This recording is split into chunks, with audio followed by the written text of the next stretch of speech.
Stream starten.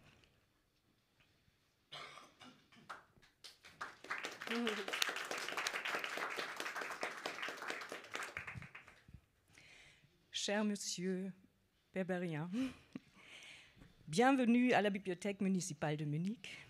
Nous sommes très heureux que vous soyez ici ce soir pour présenter votre nouveau livre, Une éducation orientale. Merci beaucoup pour venir à Munich. Merci à vous. Soweit meine französische Begrüßung von Charles Berberian. Liebe Gäste, begrüßen Sie mit mir den Autor nochmal sehr herzlich mit einem Applaus. Welcome. Okay, you're welcome. Mein Name ist Sabine Hahn und ich bin Teil des Programmteams der Münchner Stadtbibliothek. Und die Veranstaltungsreihe Comic Bar gibt es nun schon einige Jahre. Wir haben sie gestartet, ich glaube 2018, mit Barbara Jelin, die die Reihe lange Jahre kuratiert hat. Herzlich willkommen, Barbara. Heute Abend wird sie die Veranstaltung moderieren. Inzwischen wird die Reihe von 3 Comic-KünstlerInnen moderiert. Lisa Frühbei, sie ist da. Und Domi Wendland, der kommt möglicherweise noch. Ist er da? Auch da, cool. Ja, wunderbar. Genau. Und ich sage erstmal herzlichen Dank heute Abend an Barbara, der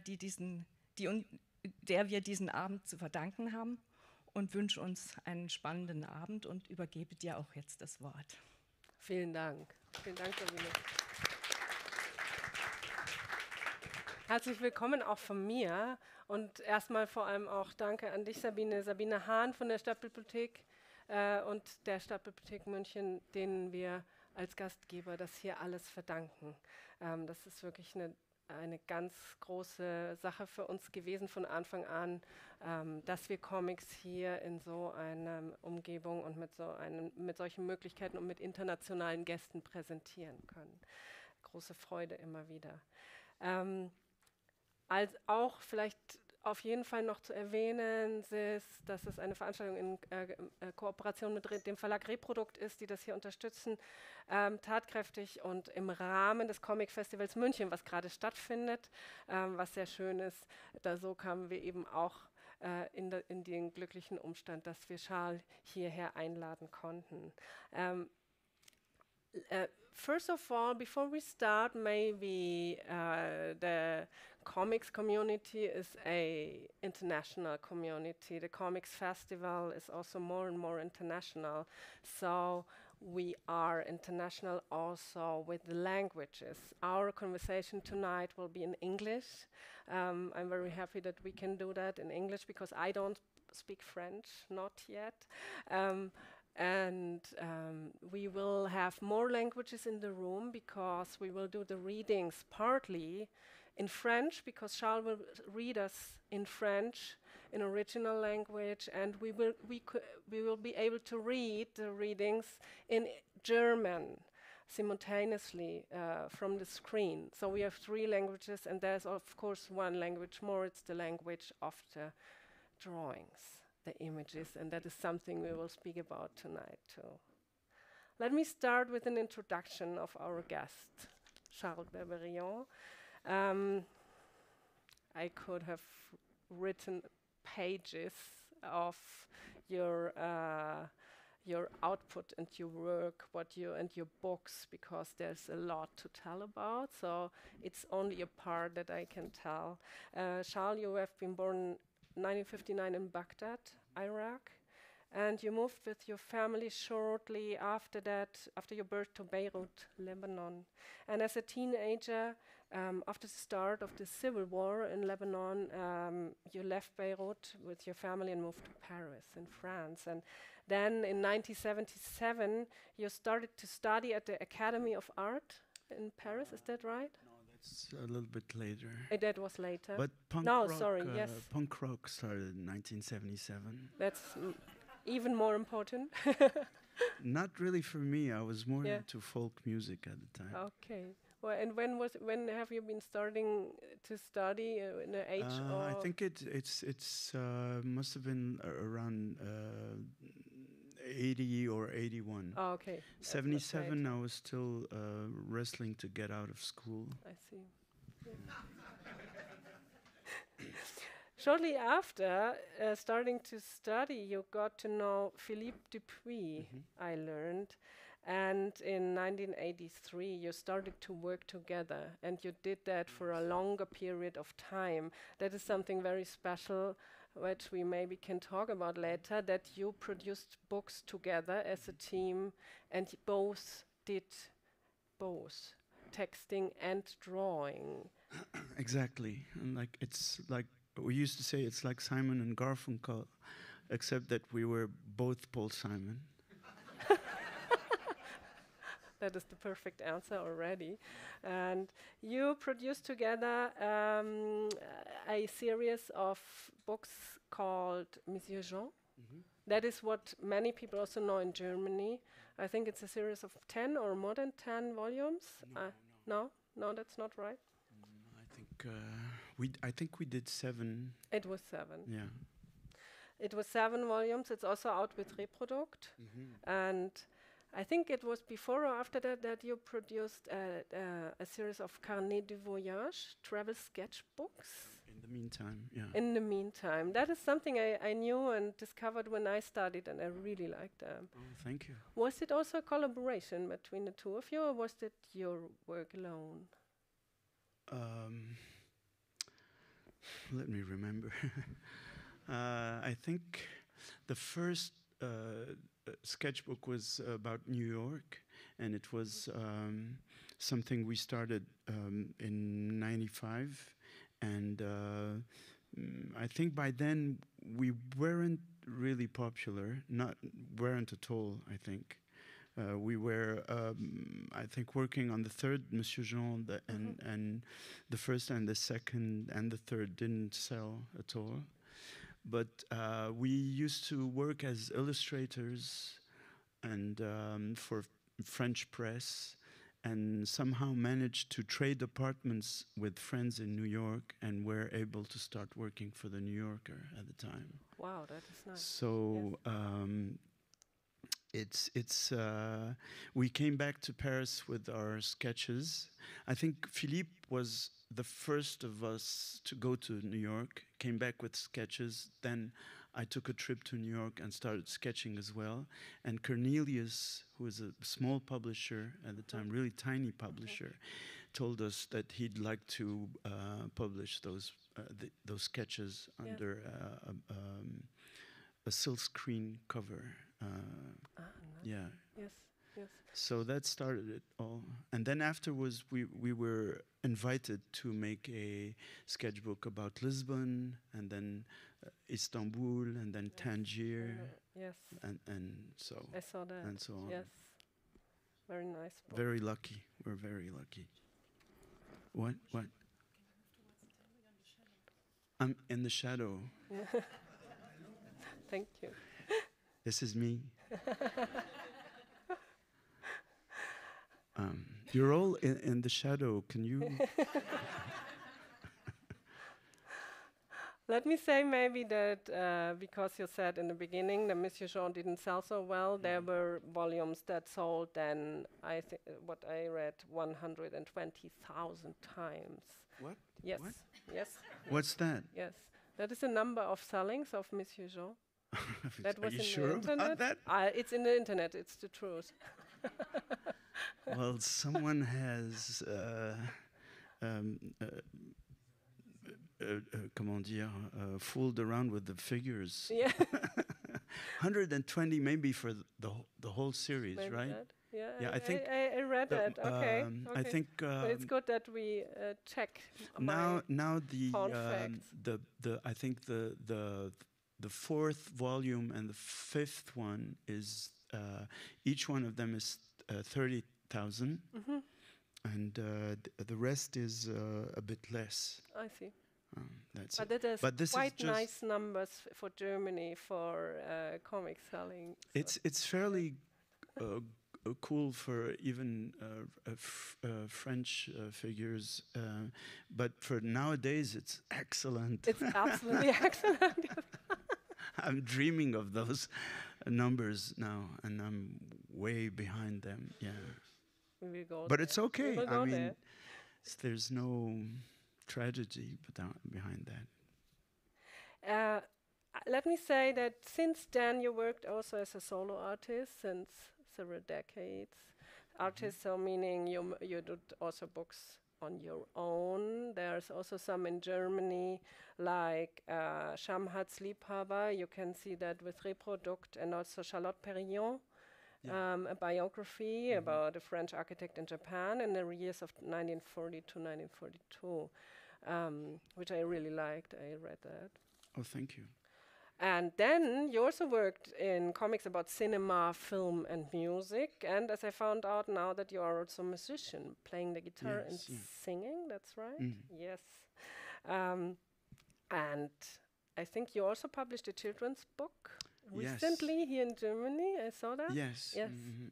What is the name? In French, it's Comment naissent les arbres. How something with the Wald. Trees. Baum. Yeah. Come on, wait. How trees How trees are something are born. This is a bad translation. I'm sorry. We will find that. Yeah. We will find that. On the side, you got, together with Philippe Dupuy, the Grand Prix d'Angoulême, the highest comics award in France. That was 2008. Well, my utter respect for all that. What a vivid and vibrant richness of projects. And what an honor to have you here tonight.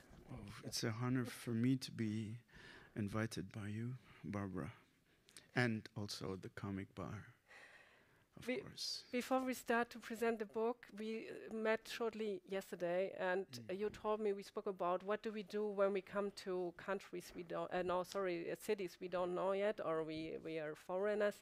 And you told me you like to go shopping, but not only shopping, but shopping special things. Yes.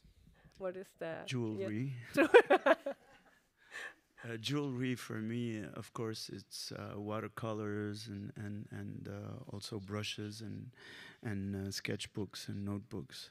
Art supplies. Art supplies. I have a sketchbook here. I really like.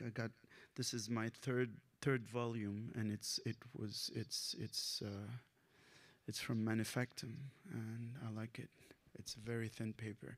And then I went this morning to Karlplatz, and there's an old art supply store there, and I bought some stuff. You found things. And when I'm in an art supply store now, it's like being in a pastry shop. I start drooling.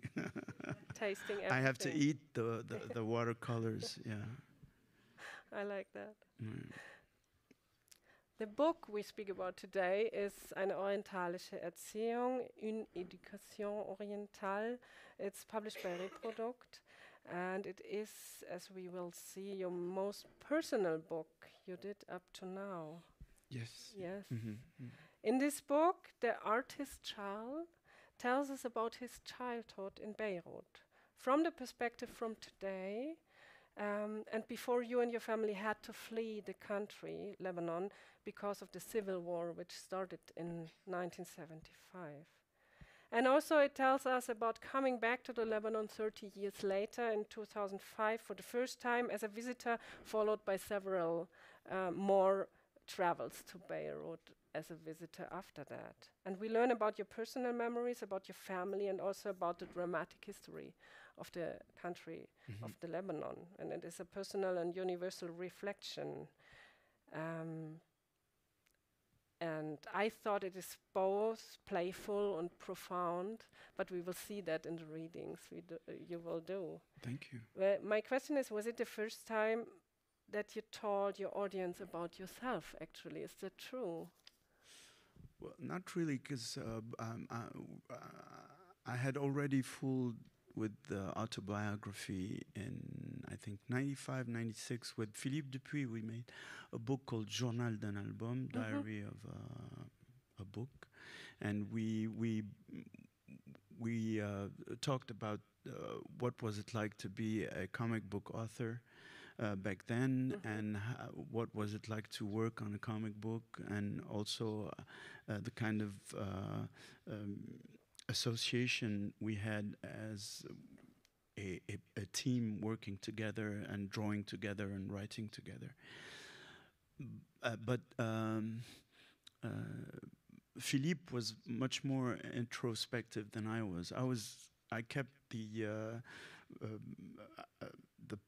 intimate part very discreet in that book, and Philippe was more expressive, outcoming, about his issues in his family life, and so it is the first book where I talk about my family and have them talk, you know, because usually when I did some autobiographical stuff, whenever someone close to me, either friend or family, would speak, it would be in a dreamlike situation, because I wouldn't want to take the responsibility to make them speak without checking out with them afterwards if it was okay the way I made them speak.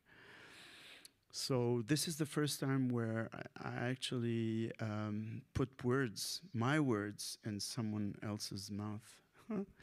But of course, I know their way of thinking, but it's my interpretation. And this is why at the end of the book, I put some real pictures of my family, my grandmother, which you can see here, my big brother, and there are also pictures of my mother and father, and you can see that I draw them very differently of what they look like. So you can imagine that there's a certain twist in my way of interpreting their way of speaking. But of course, when we spend an evening with friends and then the next day we recall what happened in the evening, no one's agree to what someone else is saying. Like, I didn't say that, I didn't say it the way you think I said it. So there's always interpretation in the way we say things. And so... And it's a transformation always, I think, of stories. How did this work for you when you interviewed Emmy? Yes, it is always a question which is very important to think about, to speak about. But I could go in dialogue with Emmy when I interviewed her, and also I could show her my stuff, my work. It could show her, but to work about persons, about people who lived or who are living, is of course a very delicate and thing which needs a lot of, I think, responsibility. But on the other hand, it's always an artistic transformation, I think, and that's what we do, and that's what you did. Well, it turns out we I think I don't know if you agree with what I'm going to say, but it's always the same thing, either fiction or reality. We're always building something. Yeah. And so at some point I treated myself as a character. And of course I was drawing my parents, but they became like characters of fictional characters almost, I mean. But it was nice to draw them. And still you're telling the truth. I think that is finding out in well, stories. it is my truth. Is your truth. It's my truth. Totally. And they're no longer around to argue about that. Why now? Why now telling about your family? When did that start? As a last question before we start the first reading. Well, I felt it was time for me to tell the story, but most of all, I'm in 2021, my grandson was born, and I wanted to transmit the story of my family. Why did we end up living in Paris?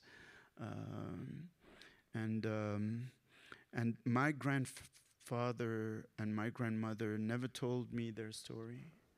Oh yes. Yeah, I know just few bits, but I don't know the whereabouts and the details and everything. Like my grandmother was born in Jerusalem, and she studied in Alexandria in Egypt, and she had a British passport, and she's from a Cyprus family, Greek spoken. How the hell did she end up in Paris? And yeah, she ended up in Paris actually, but how the hell did she end up in Beirut? I don't know. Maybe because her husband came to Jerusalem and asked her to marry, and he found a job in Lebanon. But this is what I'm assuming. So I didn't want to repeat the same thing towards my grandson. And also, a lot of things were happening in our world, and especially in this part of our world. And I was developing a relationship with the city of Beirut, because since 2005, I've been going back and regularly to Beirut. And I think it was time to make something out of it, but I couldn't find my way in. I had tried several times before to start working on that project, but it didn't happen really. And COVID happened, Yes. and the lockdown, and it connected me to the first lockdown I knew, I came across in that was imposed to me in 1975 when the Civil War started. So that linked me back to the teenager I was before. That's and a good moment. I think we could start with the Yes. reading, because I think it starts exactly then. Yes. Is that right? Oui. I just showed some of the Yeah, pages before that to show the audience which kind of techniques, design techniques you use. So there are photographs, there are drawings like this, and then there are drawings, documentary drawings, I would say, and another one. But we can dive in, I think, now to the next page. Yeah, but that is maybe an event we should explain, because that was your first. No, sorry. That is what you tell in the beginning, the explosion of several thousand tons of ammonium nitrate in the harbor of Beirut in 2020. That's something that you document in the book. Well, it's more like a catharsis than documenting. I was. It was a terrible shock, this explosion, and I was talking to my friends in Beirut, and everyone was in shock. So I need to draw as usual. Like, I think you have maybe the same experience. I'm sure you do. We all find a refuge in drawing. Yes. It's a way of calming down or dealing with facts that are difficult to deal with, and so I just started drawing. That's all. I didn't know what I was going to do with that, but then I started assembling all these drawings, and even the pictures I had made during the COVID time, and let's start. And that was the starting point of the book. Yes. And since I use different techniques for these pages, I thought that the rest of the book should be like this, using different techniques. Yes, and it's amazing. The different techniques are a you. very, very exciting thing in the book. We will see that, I think, while we listen to your reading parts. Thank you. This is a drawing I made in '75. So I was 15 or 16, and I was already drawing politicians and what was going on in this part of the world. You can see Gaddafi, Yasser Arafat, Kissinger, Mao, and Valéry Giscard d'Estaing, who was at the time the president of the French Republic. La dernière fois que je me suis retrouvé coincé chez moi à dessiner, c'était en 1975. La guerre civile s'installait à Beyrouth et on ne savait pas combien de temps ça allait durer. C'est là que j'ai ressenti pour la première fois à quel point dessiner pouvait être un refuge et un abri. Zuflucht und Schutzraum, ja. Quelques jours plus tôt, la ville était encore sereine. Mon pote, my friend Pierre, et moi revenions tranquillement de la plage. Nos problèmes existentiels tournaient autour de deux questions très, très importantes. Une, pourquoi les filles ne s'intéressaient pas à nous? Deux, comment notre héros de BD préféré, le lieutenant Mike Steve Blueberry, allait se sortir d'une impasse dans laquelle il s'était encore une fois fourvoyé. Mike Steve Blueberry is a famous a hero in comic books in France. It's a Western comic book, and the artist who drew Mike Steve Blueberry, Jean Giraud, was a virtuoso, and we were all crazy after his work, and hoped we would someday draw like him, which never happened to me. Anyway, pendant ce temps, des miliciens libanais avaient décidé de tirer sur un bus rempli de Palestiniens. Les miliciens étaient chrétiens et les Palestiniens musulmans. But we kept talking about Blueberry, not noticing what was happening in the rest of the city. Chihuahua Pearl est le plus réussi de tous les albums de Blueberry. Chihuahua Pearl is the title of one of Jean Giraud's book. Jean Giraud est un génie. Petit à petit, le pays s'enfonçait dans une impasse et personne ne savait combien de temps ça allait durer. Au début de la guerre ou des événements, comme disaient mes parents, les combats avaient lieu surtout la nuit. Toute la famille se réfugiait alors dans un couloir exigu dont aucun des murs ne donnait sur l'extérieur. Depuis cette époque, je me demande toujours quelle pièce dans un appartement serait le plus à l'abri des tirs.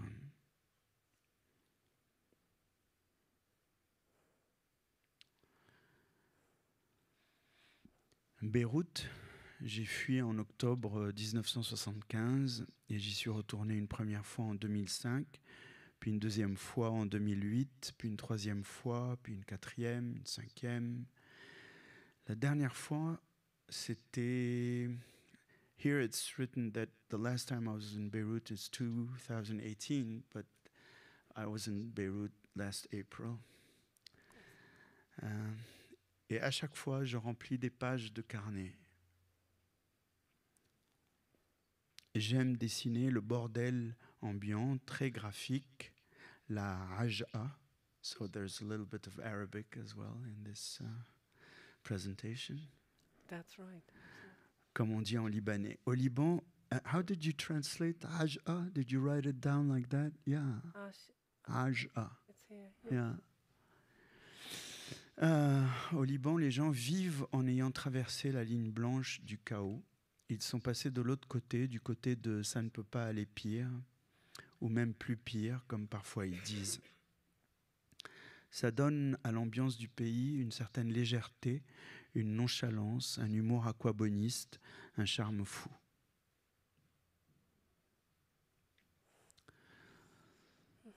Ici, le passé a peu d'importance, aussi peu d'importance que l'avenir. Ici, tout le monde vit au jour le jour.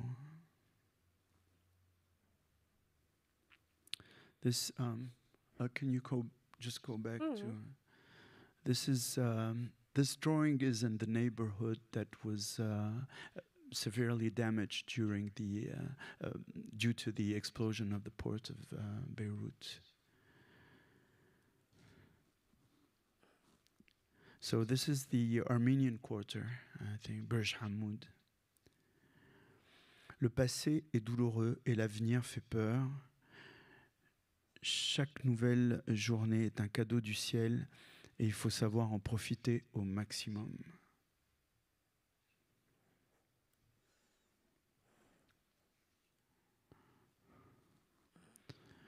Le passé est pourtant présent, là, à chaque coin de rue, comme ici avec ce phare, à l'abandon et figé au milieu d'immeubles alignés face à la mer.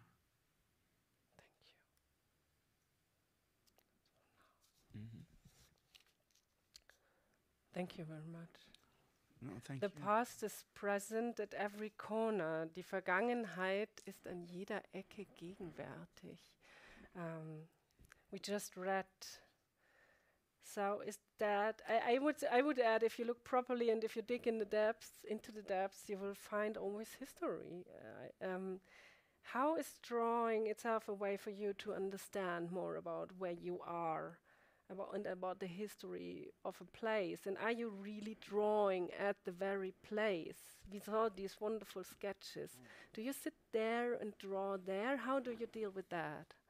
I either would draw on the spot, but mostly the drawings on the spot are made with the beak, very thin outline, and either two-color tones and small drawings. These drawings, the one we're looking at right now, are made after pictures. This is a historical picture, the one with the small boats, and the other one above is one picture I've taken,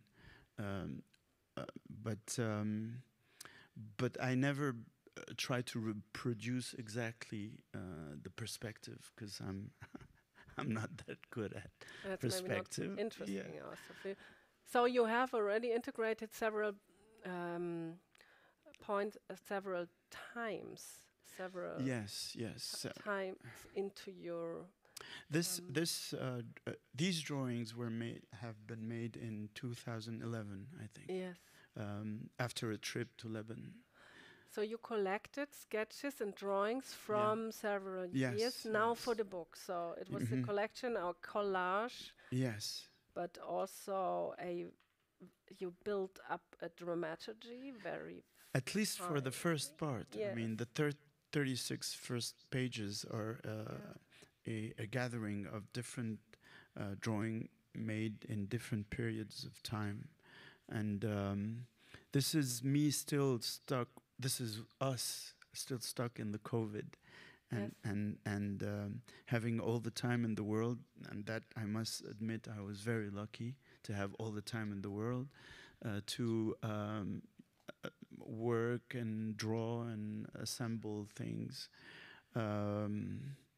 So once those 36 pages were done, I sent them over to my publisher, and he said, "Oh, this is great. I want to make the book. What's it about?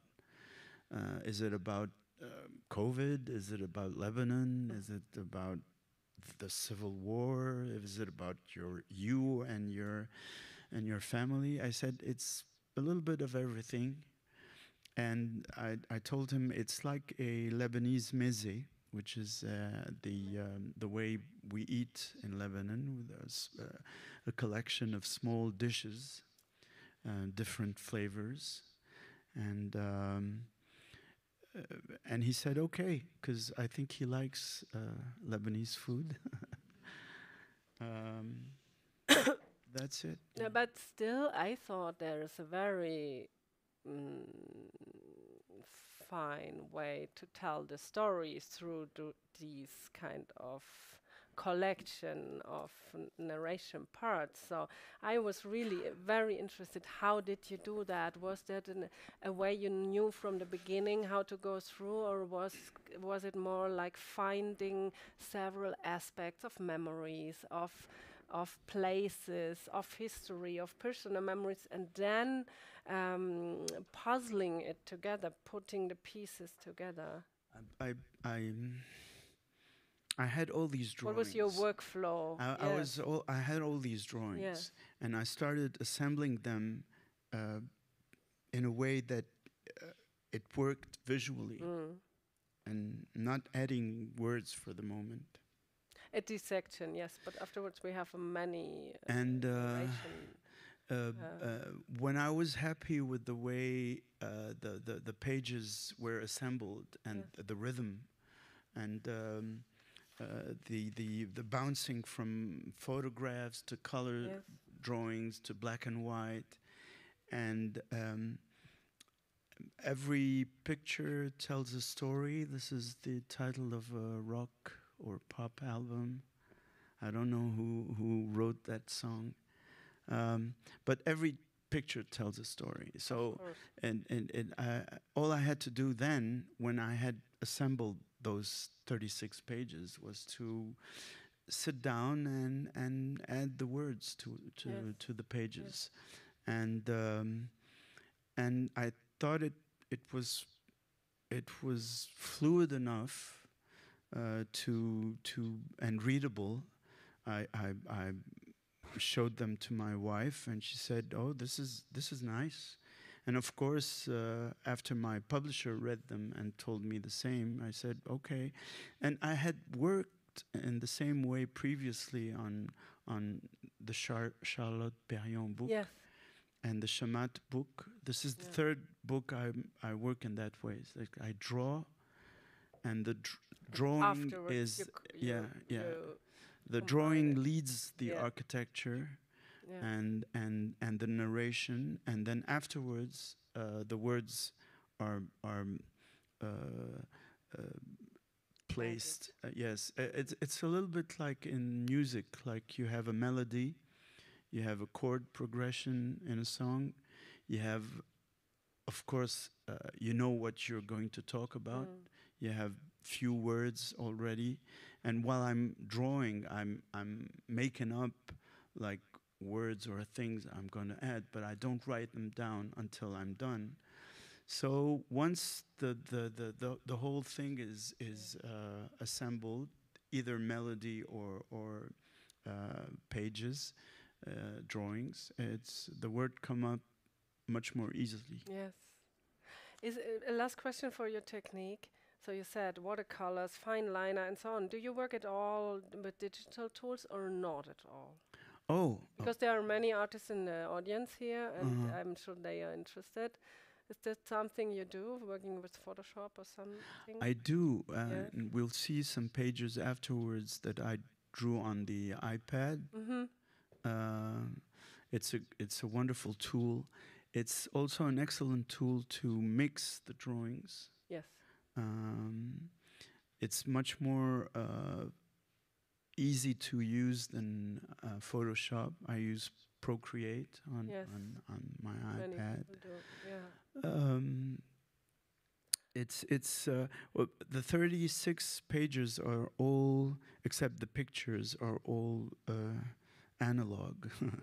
They're all on paper, and I've used in these pages either pencils or watercolor or gouache or ink. I do not use do you say Chinese ink in no water resistant. I use the pardon? Sorry? Water repellent?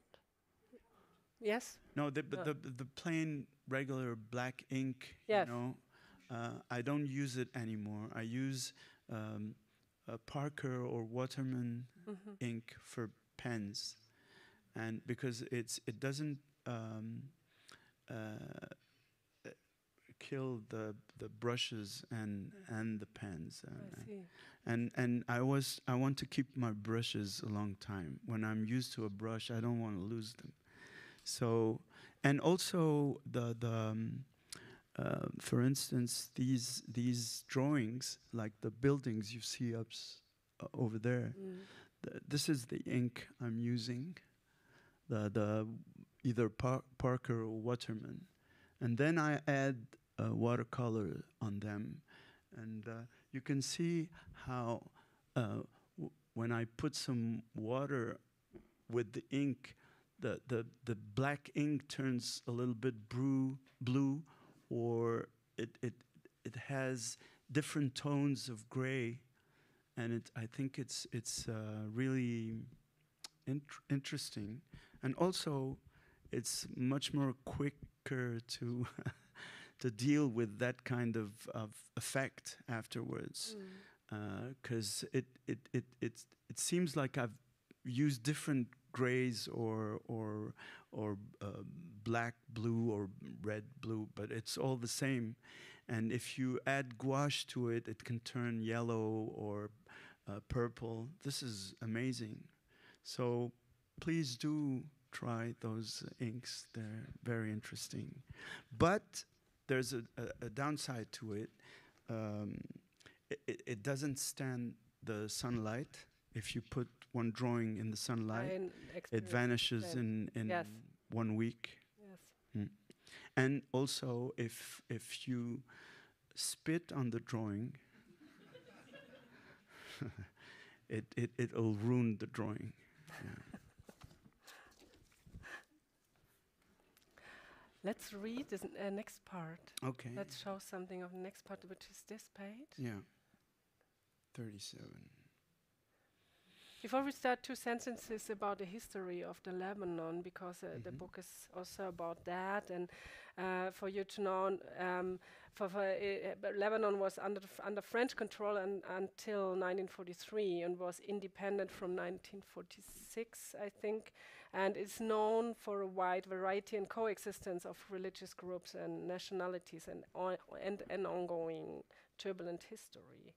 And Beirut in the 1960s and 70s was a very modern place, and this period was ended, what we already learned, by the civil war, which was starting 1975, continuing 15 years. And after that, it was followed again by many political turbulences, and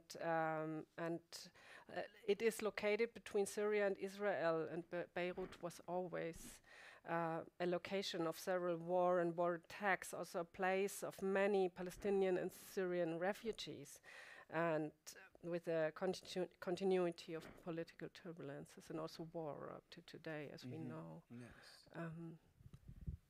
Yes, exactly. As a yeah.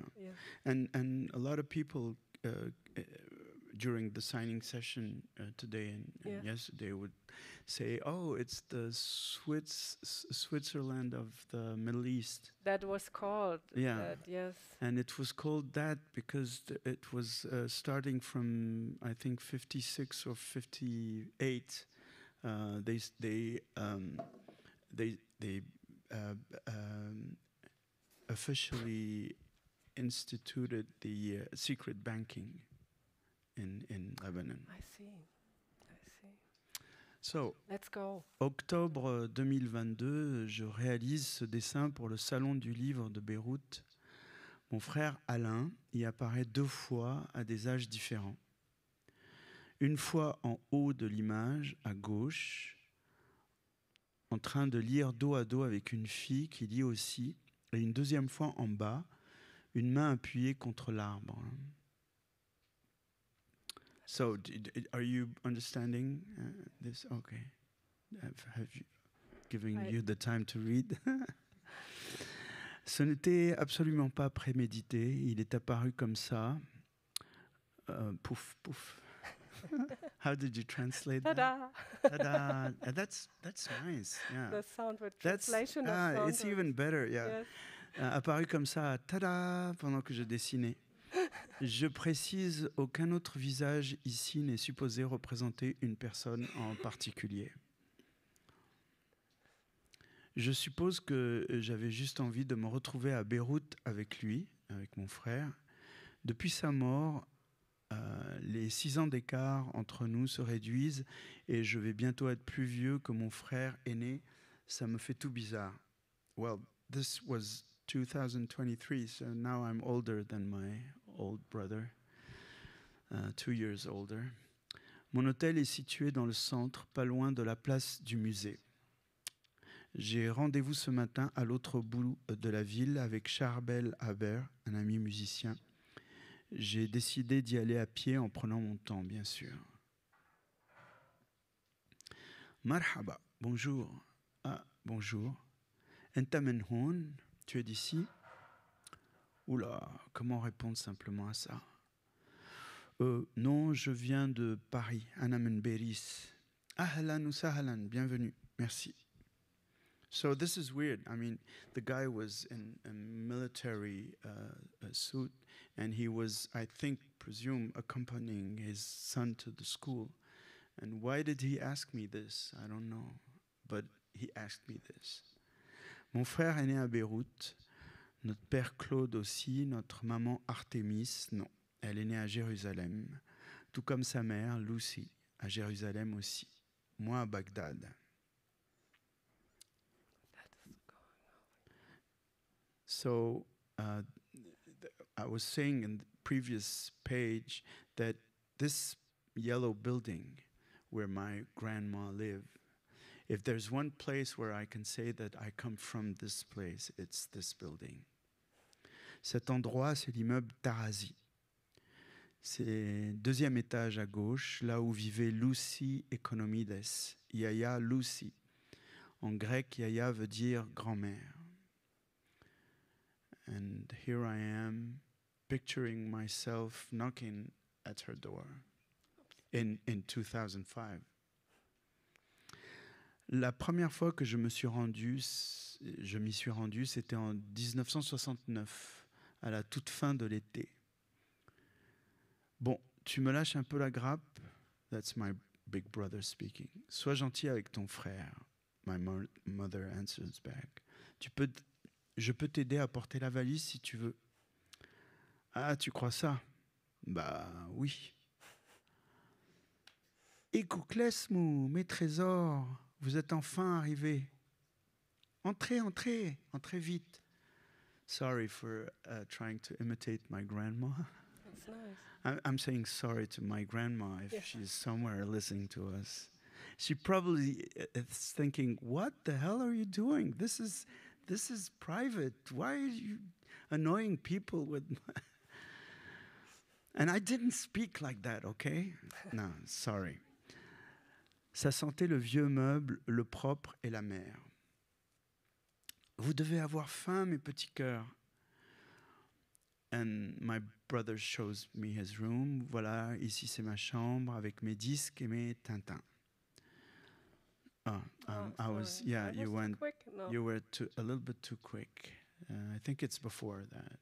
I missed it. Oh, It's not here. So oh, it's not here. We have to So go over that. he takes me to his room, okay, and he shows me his records and also his collection of Tintin, and it tells me, and this is really a big part of my education. He tells, you do not touch my records, and you do not touch my books, otherwise I'll kill you. So I tell him, oh, so where's my room? Elle est où, ma chambre? Ah oui, ta chambre. Bah, là, le balcon, c'est ta chambre. C'est toi qui auras la plus belle vue. Alors, tu es content? And this is the second part of my education, is the humor of my brother. Was, yeah. Mais il n'y a même pas de lit. Eh bien, on va te mettre un matelas par terre.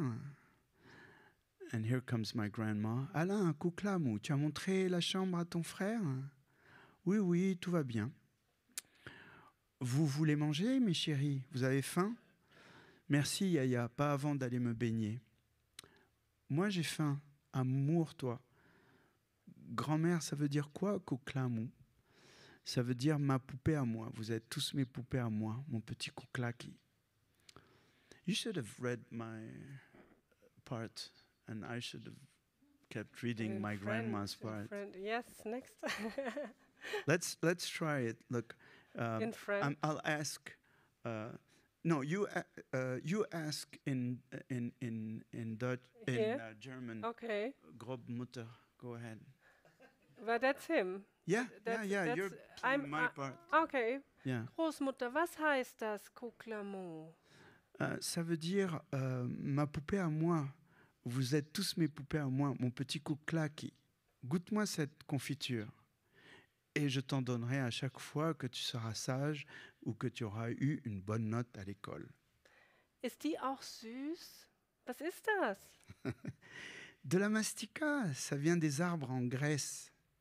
Bon, Charles, tu es prêt? Marmelade von Bäumen? It's nice, right? Yes, we did that. So we continue. We continue. Yes, here. Here. Yes. À peine vous arrivez, vous voulez me laisser déjà? Vous me laissez déjà? Vous voulez que je meure? Viens à la plage avec nous. Von heute an werde ich hier leben, in diesem Haus mit meinem Bruder und meiner Großmutter, und ich werde Baummarmelade essen. Oh, that's you reading. See how clever I am. I can go on reading. Yes, okay. Er fürchtete, ich könnte ihm sein Spielzeug streitig machen oder schlimmer noch, seinen Platz im Haus. Ehrlich gesagt waren Allahs Sorgen nicht unbegründet. Kurz darauf schickten Papa und Mama ihn in den Libanon, um dort weiter auf die Schule zu gehen. Die Woche über war er im Internat. Am Wochenende wohnte er bei Jaja. Sie schlug ihm keinen Wunsch ab. Dort fing er dann an, Singles zu sammeln. Seine wahre Leidenschaft aber war das Kino. No, you can go on, maybe? You want? Let's ask them. Yeah. What would you like? Barbara or? Französisch, maybe, yeah. Barbara? Say you. Yeah. You. Let's say Barbara. Yeah. Charles. Okay. You have to. Moi, pendant ce temps, j'étais à Bagdad. Je me souviens des comics américains que je lisais avant même de savoir lire. J'étais persuadé de venir d'une autre planète et que mes parents n'étaient pas mes vrais parents. Mais ce n'était pas grave parce que j'étais bien nourri. Le reste est plutôt confus. Charles, schau bitte in die andere Richtung. Je me souviens de pendus sur la place publique, de militaires partout dans la ville, d'un président assassiné. Alain aurait adoré, autant que les films d'Hitchcock qu'il vénérait. He was a fan of horror movies and thriller movies, so an assassination of a president, he would. Nous étions de la même planète et nos parents ne savaient pas quoi faire de nous. C'était lui mon super-héros préféré. Imbécile, réponds, t'es où? Je t'ai trouvé un maillot. Allez, viens, dépêche-toi. Tu aimes ta chambre? Elle était bien ma blague, non?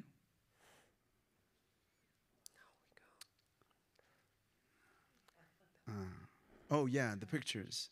So this is a picture of the coolest guy on earth at the time. And this must be like 69, and we can't see the plaque of the car, but it's somewhere in Jordan, probably in Amman, because our grandfather was working there at the time.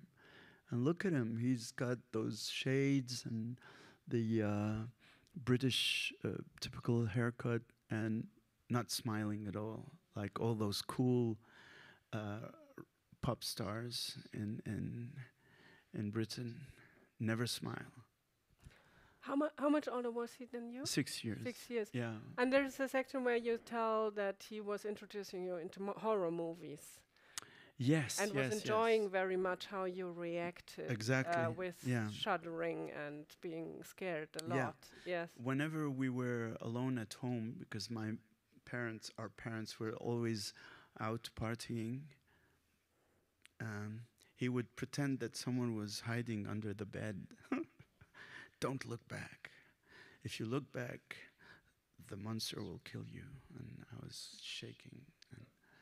And it turns out he always dreamt of making horror movies, but he never did actually. He became a movie director later in France and was famous for shooting comedy movies. And he hated comedy movies. That's a tragedy. Well, he did one thriller, a movie about a serial killer, but it flopped, unfortunately. But even you have, I mean, apparently he was not so super nice against you, but you had a deeper connection, didn't He you? was really nice. Yeah. He was pretending to be. I think he was annoyed, and who would not be annoyed by his younger brother or younger sister? I'm sure some of you have elders or are the elders, and you know what I'm talking about. But there's this love at the same time. Of course, I was totally in love with my brother, and he was the most perfect and the most coolest guy on earth, because he was, at the time I was still living in Baghdad, so whenever he came back to Baghdad during the holidays, he'd had all the coolest records and some magazines, and so this was great, you know, and then afterwards, when we both lived in the same city in Beirut, I could see that all his friends were also in awe of him. He was really a nice guy. Yeah. And after this book was published, some guys who used to work with him for the French television or for the movies would send me messages or call me up or send me emails to tell all the great souvenirs they had with him. So, you know, I was not the only one to think he's a great guy. There's another picture. Yeah, this is which you chose for the. This is during one of my trips in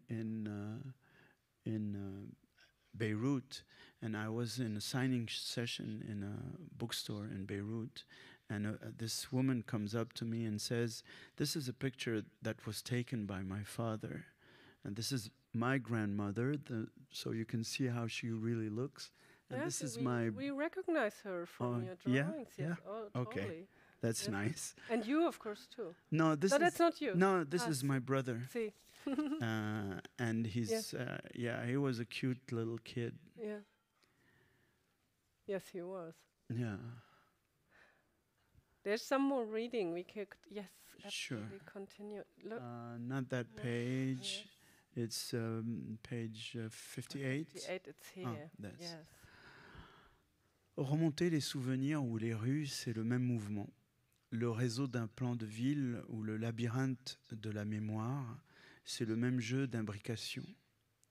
Je marche, j'essaye de m'orienter et je tombe par hasard sur un moment que j'avais rangé dans un coin. Une nuit, c'est la fin du monde. La mer et ses poissons morts allaient se déverser sur nous. So you want to read my grandma's part now? Was ist denn, mein Herzchen? Kannst du nicht schlafen? Yaya, j'ai peur. Je peux venir dormir avec toi? Aber natürlich, mein Liebelein. Komm her zu deiner Yayaka, Kuklakimu. Du musst keine Angst haben. Wenn du den Donner hören kannst, dann hat der Blitz dich auch nicht getroffen.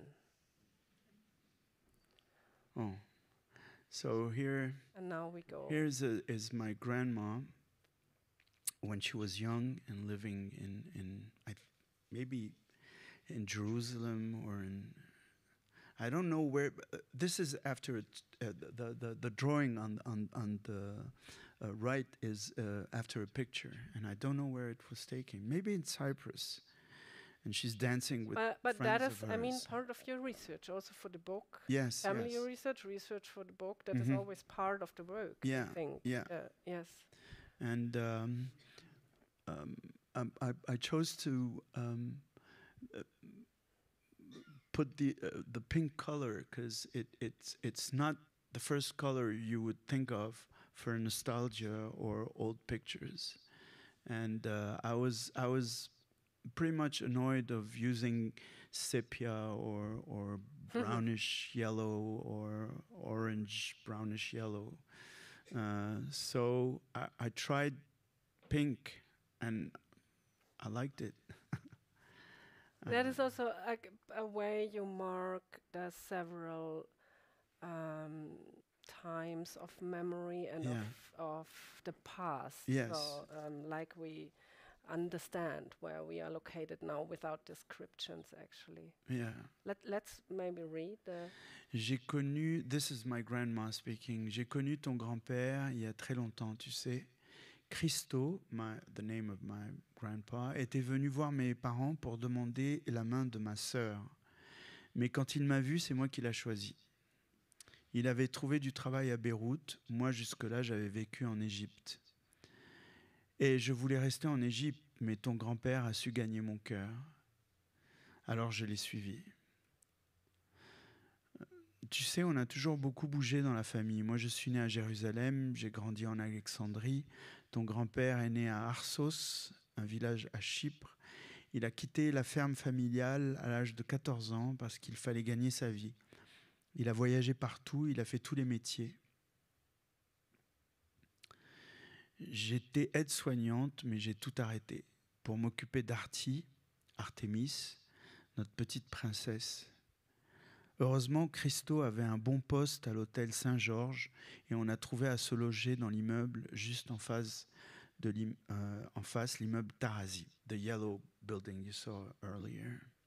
Évidemment, dès qu'elle pouvait, Artie passait toutes ses journées à la plage de l'hôtel. Et puis un jour, ton grand-père nous a laissés. Il est parti travailler loin. Voilà, c'est la vie, c'est comme ça.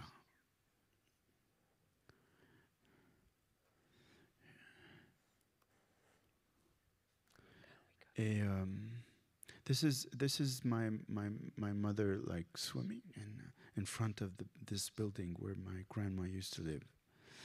And my grandma adds, qu'est-ce qu'on peut faire? C'est comme ça. Mais ta maman est restée la petite princesse de mon Christo. And I fell asleep while she was talking to me with her soft voice. Elle disait alors une prière en grec en tapotant plusieurs fois avec 2 doigts sur mon front.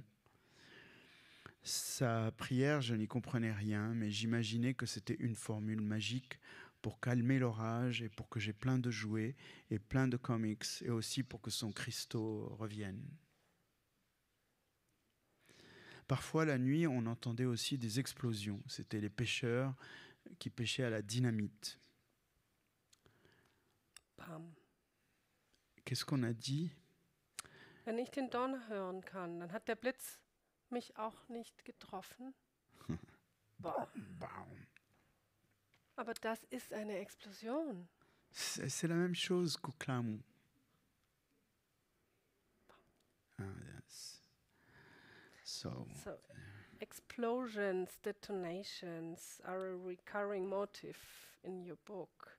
Yeah. They're like an iteration of a motive, but with many meanings and different severity of the consequences. The explosion in the beginning is referring of the explosion in August 4 in 2020, and then will come the moments of war. In the next scene we will read. So painful moments. It hit my mind last time I was in Beirut in April. In the violence of the Mediterranean Sea when there was a tempest, it was really scary for me as a kid. And what hit my mind last time I was in Beirut is that in Arabic you say bahr for the sea, B-A-H-R, bahr. And war, you say harb, H-A-R-B. Wow. Mm-hmm. So that's weird, right? Yes. I don't know what to do with this, but that's it. Yeah. The person of your grandmother, she was much more important for you than your parents. Absolutely. Have to been, yeah. So she is. If you mentioned that she's not on the your parents are not on the cover, but your grandmother and your brother. That was your inner family. And initially, I had intended to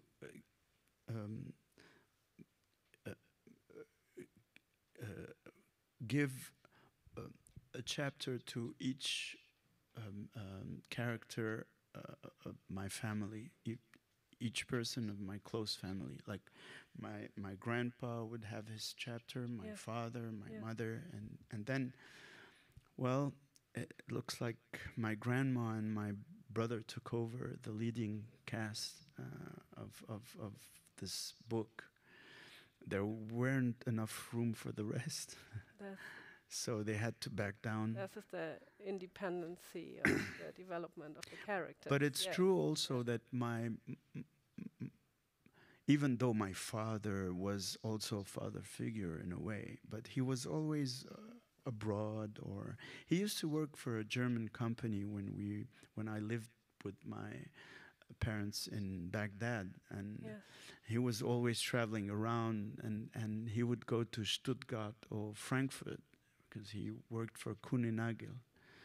So, and last time, my daughter is spending some time at our place. She's 33 now, and last time I was packing was Thursday morning, and she asked me, "Where are you going?" I said, "To Munich." And this is my father,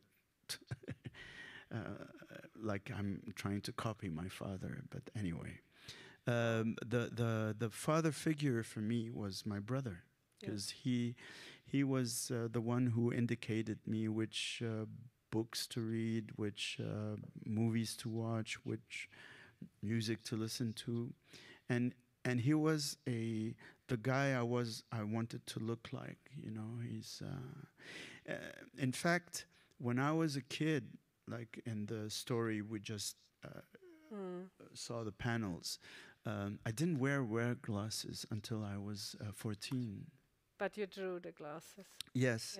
And I remember first time I went to see my mother, I told her, I think I need eyeglasses.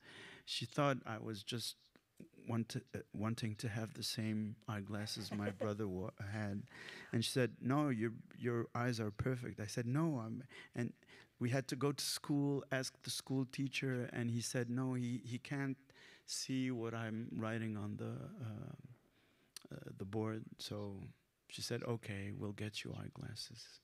Anyway, and I put at the end of the book, you'll see pictures of my two portraits, one of my brother and one of myself, and you can see that I'm not wearing eyeglasses at the time.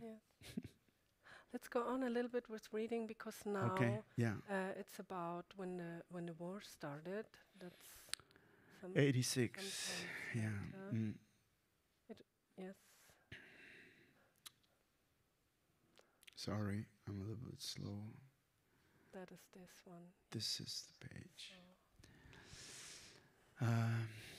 I'm walking with my friend Pierre, that you saw earlier. J'ai une nouvelle idée d'histoire pour notre western. Et si on dessinait plutôt une histoire avec des avions? On avait dit un western. Oui, mais les chevaux, c'est trop dur à dessiner. T'as pas tort. En plus, on n'arrivera jamais à faire aussi bien que le Blueberry de Charlier et Giraud. Exactement. D'ailleurs, ton idée précédente me faisait trop penser à la piste des Sioux. These are all books of Blueberry. On pourrait dessiner une histoire avec un pilote de l'armée de l'air. Un général lui demande de bombarder un camp palestinien et il refuse. Du coup, il est condamné comme traître et on va le fusiller. Ah ouais, ok. Bon, en fait, au lieu de le fusiller, on lui confie une mission suicide. Il doit infiltrer le camp palestinien où se trouve le chef palestinien et il doit le tuer. Pas mal. Et comme ça, plus besoin de bombarder le camp. C'est même lui qui peut avoir cette idée dès le départ, non? Pourquoi pas, on verra. Et après, dans le camp, il tombe amoureux de la fille du chef. Ah ouais. En fait, notre héros est comme Bloob et il se met du côté des Indiens, des Palestiniens. Quand même, c'est dommage qu'on fasse pas un western. C'est vrai qu'avec un western, il y aurait moyen de dessiner des décors fantastiques. J'adore dans Général Tête jaune another book of Blueberry. Les décors dans la neige, la scène de la charge de la cavalerie est démente. Bon, écoute, on en reparlera plus tard. À demain. So here you can see a headless chicken, or almost headless chicken, running from one car to another car. And this is me getting close to our house. And that's the guy killing the chicken. And one chicken goes and got stuck under a car. Wo warst du? Ich habe mir Sorgen gemacht. Bon, pourquoi? Es gab ein Blutbad. Quoi? Das Fernsehen hat es gerade gebracht. Ein Bus wurde beschossen. Es gab Tote. Un bus transportant des Palestiniens a été attaqué à Eine par les phalanges de Pierre Jmaël. Ça veut dire que demain, il n'y a pas école? Ça veut dire qu'il va y avoir la guerre, idiot. Sei nett zu deinem Bruder. Nous n'avons jamais attaqué. This is Pierre Jmaël speaking. Nous nous sommes défendus. Quand on vous attaque, si vous ne vous rebiffez pas, vous n'êtes pas un homme. This is typical Lebanese French accent. I'm really good at accent. Le lendemain, pas d'école. This is in Arabic. Where are you, animal, dog?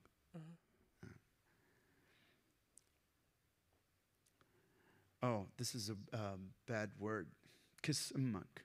It's a very bad word. You want me to translate it? The sex of your mother. I'm sorry.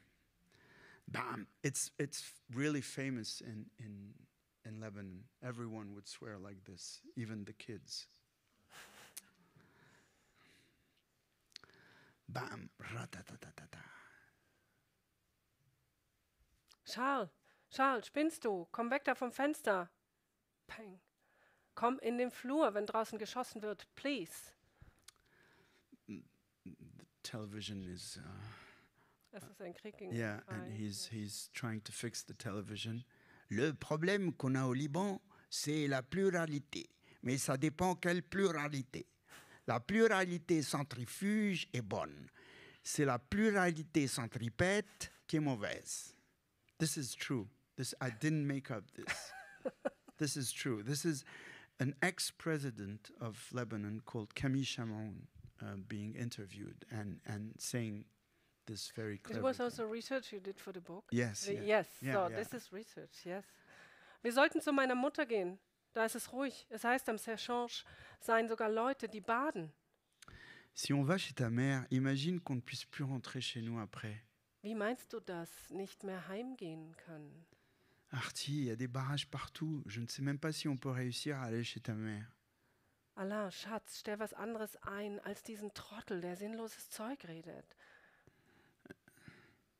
And this is a friend of my parents trying to sell us a gun. J'ai un ami qui les vend. Je peux t'en avoir un pour $200. Alors, pas question d'avoir une arme à la maison. Mais c'est pour défendre ta famille. N'insiste pas, s'il te plaît. Einen Kaffee, bevor du gehst, Gérard. Les combats cessaient parfois à l'heure des repas. Claude, was tust du denn da? J'en profite pour arroser les géraniums. Ils ont soif.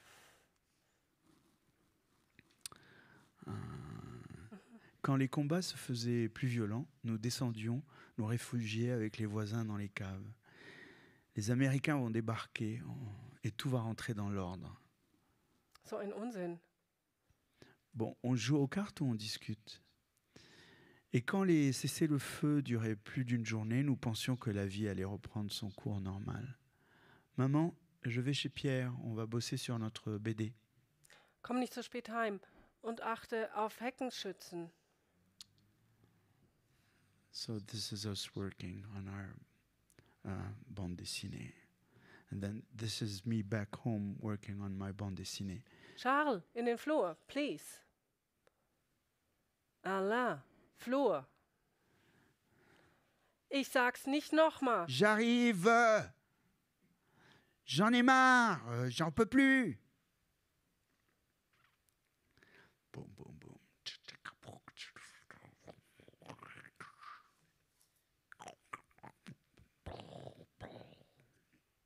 Bam, bam, bam, bam, bam.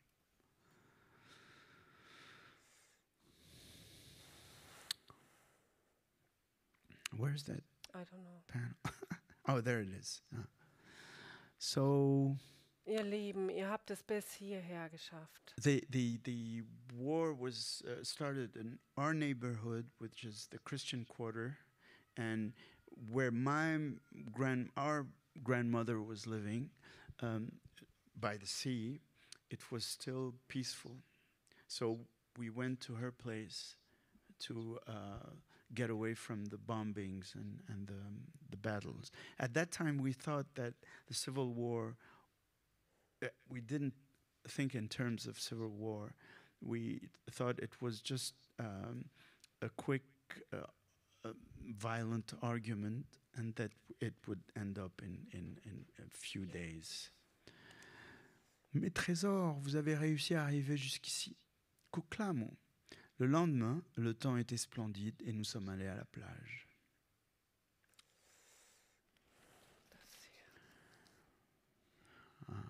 Les combats se sont intensifiés. Petit à petit, la guérilla s'est répandue dans tous les quartiers de la ville. Mon père a profité d'un voyage d'affaires pour m'emmener avec lui en France. L'aéroport de Beyrouth était encombré de militaires et de miliciens. Pour distraire mon désarroi, papa a décidé de m'offrir un cadeau. Ça a marché. Je n'imaginais pas un seul instant que ce départ serait définitif. Tu es content d'aller à Paris ? Je rejoignais Alain, déjà inscrit en fac à Paris. Nous ferions nos études en France en attendant que les choses se calment. Pendant ce temps, Artie et Yaya allaient retrouver Christo en Jordanie. Nous étions à nouveau séparés, mais tous à l'abri, et nous étions persuadés que les choses se calmeraient.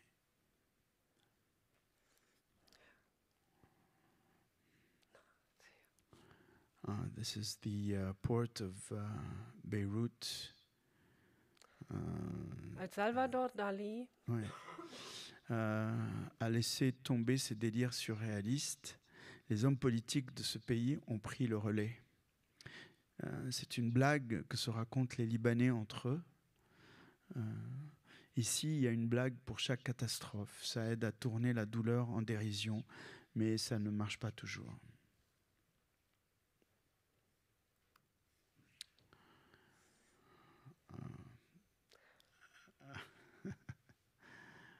This is tricky. Okay, so c'est fou ce que la population a réussi à déblayer et nettoyer en si peu de temps. Seuls 40% du souffle de l'explosion a balayé la ville. Le reste est parti se perdre en mer. Now we are again at the detonation, the Yes. explosion of 2020. Yeah, it's when the explosion blasted, it 2/3 of the explosion were directed towards the sea, and the explosion was heard in Cyprus.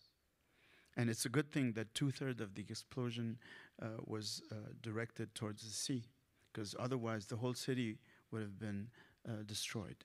But what we've learned just recently, it's that not 2,500 ammonium nitrate exploded, but just 500.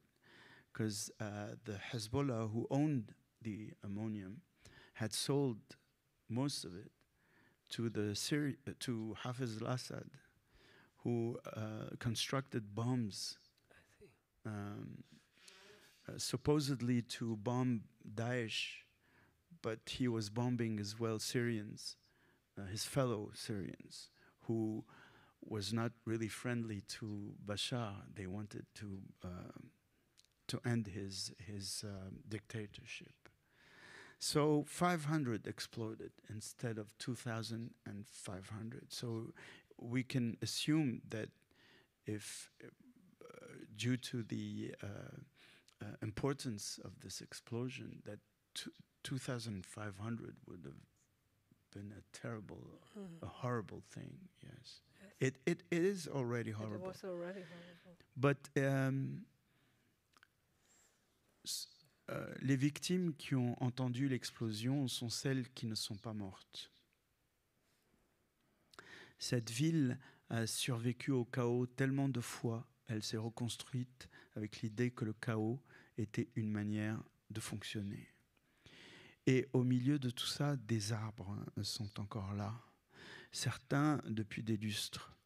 S'ils se mettaient à raconter leur histoire, on n'arriverait même pas à les entendre. Tout n'est que chaos. Alors, il vaut mieux composer avec et chercher la lumière en acceptant le hasard, les accidents et les imperfections. Et retrouver des visages qu'on voudrait revoir, des endroits qu'on aimerait retrouver, combler la distance qui nous sépare de ce qui nous manque.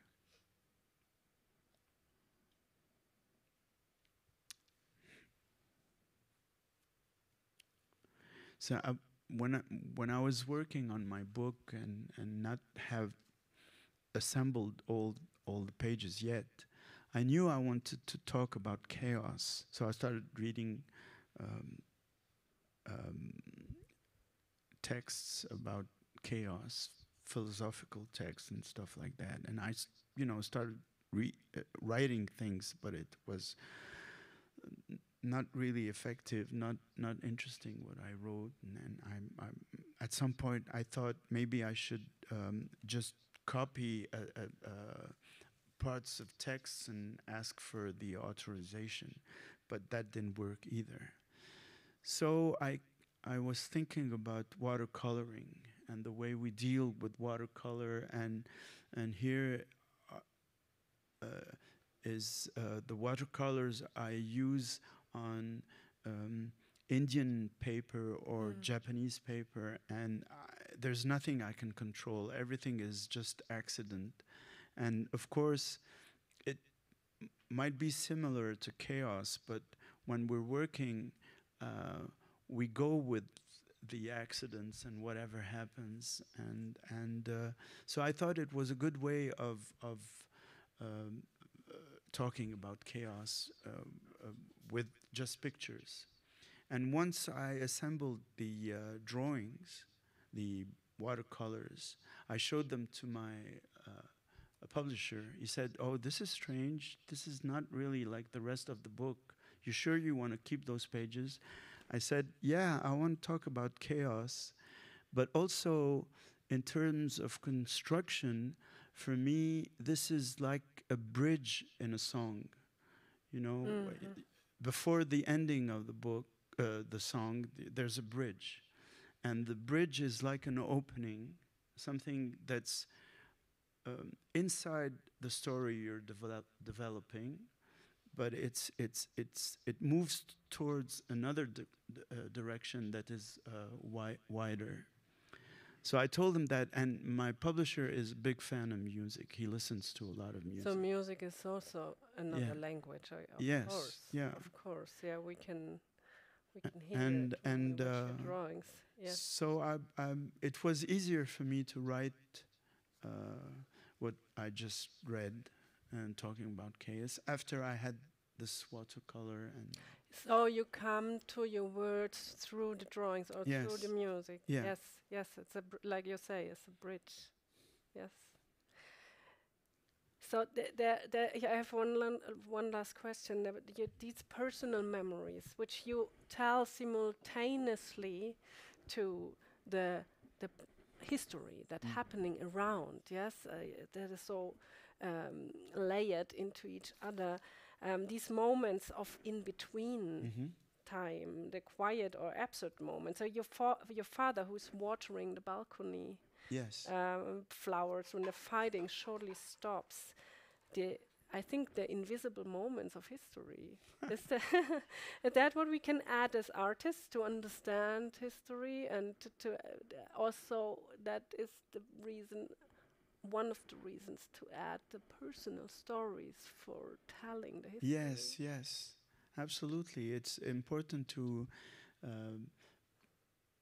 to know how things are during war, or is that we continue to live and we have to buy grocery, we have to find the money to buy the grocery. It's an everyday life. Yes.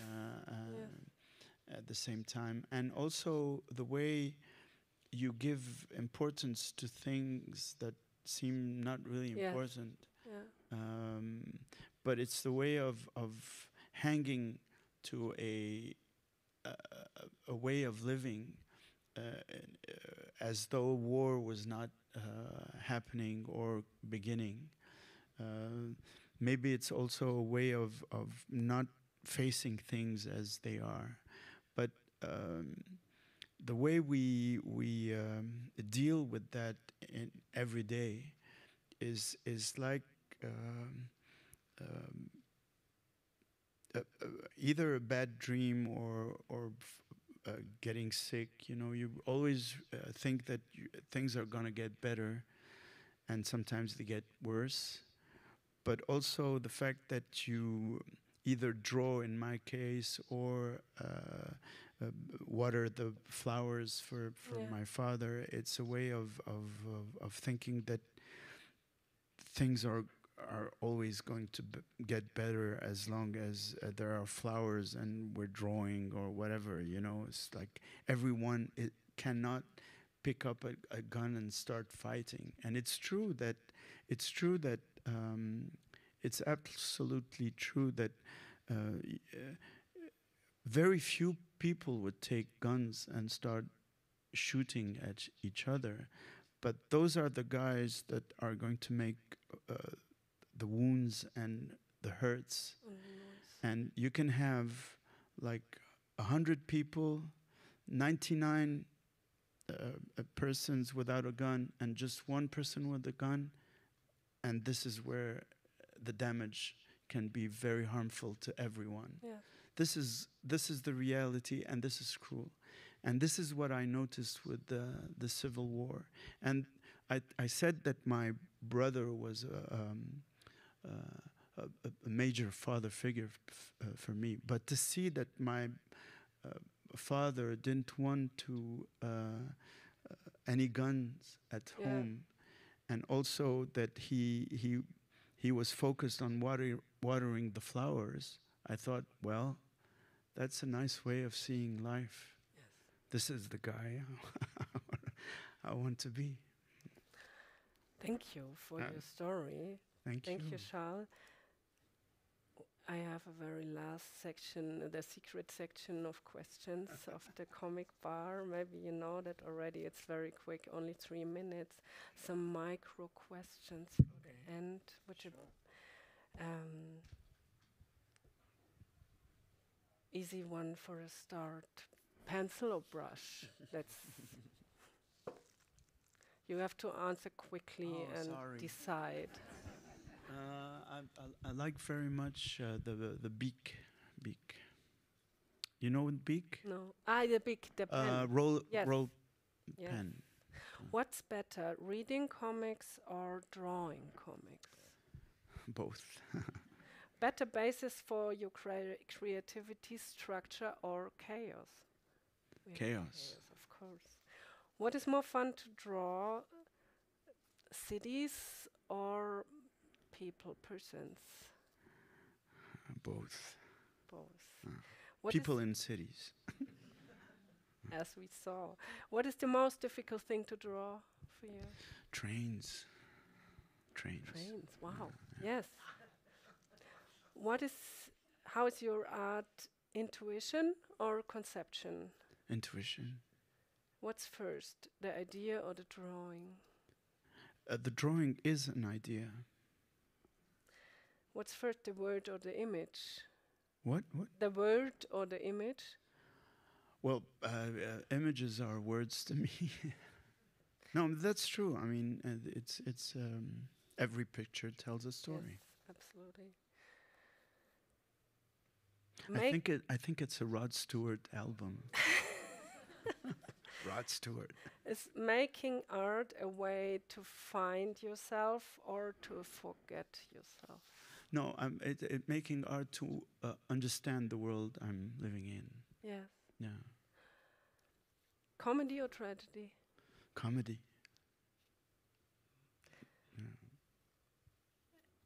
Is drawing is drawing, escaping reality. Yeah, you said that already. Escaping reality or understanding reality. It is understanding reality. Yeah, I understand. It's eating reality, digesting the reality, and put it in drawings. Throwing up drawings, no. This is horrible. But the fact that I'm receiving the world while I'm observing it. I don't know if you have the same experience. I mean, everything we see, everything we feel goes through us and ends up at the in our pen or roller pen or a brush. No? Yes, it's like being a medium. Yeah. It's the same thing with music. Like you can see that music goes through the musicians, and the whole world is in the music. Music or comics? Both. Both. Let's say both. Yeah. Thank you so much. Thank you, Barbara. Thank you for being with us. Thanks to you, the audience. Thanks to Stadtbibliothek München. Thank you not to forget to the translation of Ulrich Prüfrock, the translator of the comic. That is something that is very important. I forgot to mention it before because we spoke about languages. And as you know, we wanted to invite you to a drink. And there's another piece of art done by Lisa here, which we prepared for the evening because it's so complicated. To go up here, we lead you, but here is a little infographic to understand where it goes to. We go. It is, isn't it? So you go left here, then you go the door left, and then you go circling like that, please. And it's the second floor. Is that right? There will wait for us wine and beer, and an artist who also gets to drink something, but also is signing for us. And maybe if you have questions, maybe you have the chance to talk with each other. I would lie about my answers just like I did during this session. No.